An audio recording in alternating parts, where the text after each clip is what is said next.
السلام علیکم ناظرین، پروگرام سچ کی آواز کے ساتھ آپ کا میزبان محمد یاسر حاضر خدمت ہے۔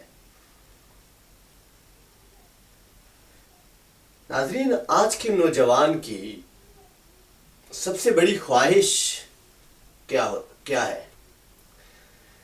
ہماری جستجو، ہماری خواہش یہ ہے کہ ہمارے پاس عزت ہو، دولت ہو، شہرت ہو، دنیا جہان میں ہمارا نام ہو، لوگ ہماری واہ واہ کریں،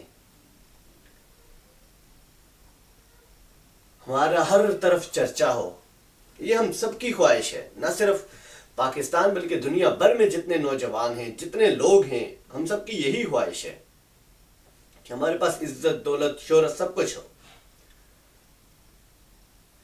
ناظرین، کچھ سال پیچھے چلتے ہیں، میں آپ سے ایک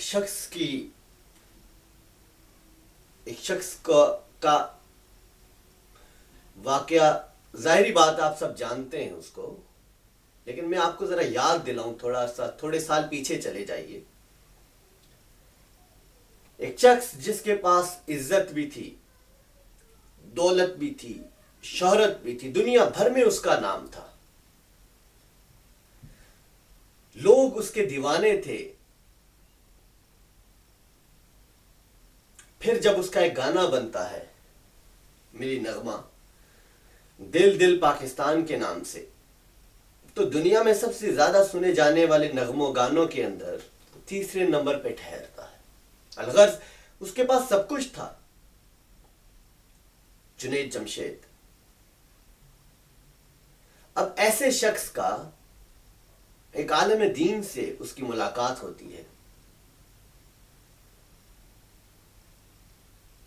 وہ عزت، وہ دولت، وہ شہرت، وہ گانا، وہ سب چھوڑ دیتا ہے، صرف اور صرف اللہ کی رضا کی خاطر، اپنے اللہ کو خوش کرنے کی خاطر۔ اس سے یہ باور کرایا جاتا ہے کہ جو تم کر رہے ہو اس میں اللہ کی رضا نہیں ہے، وہ سب چھوڑ دیتا ہے کہ مجھ سے اللہ راضی ہو جائے۔ دولت بھی چھوڑ دیتا ہے، عزت بھی چھوڑ دیتا ہے، گانا بھی چھوڑ دیتا ہے، سب چھوڑ دیتا ہے۔ اب ایسے انسان کا جو خود کو اللہ کے سپرد کر دیتا ہے، کچھ عرصہ پہلے میرے ایک عزیز نے مجھے ویڈیو بھیجی۔ میں اس ویڈیو میں دیکھ رہا تھا کہ جناب،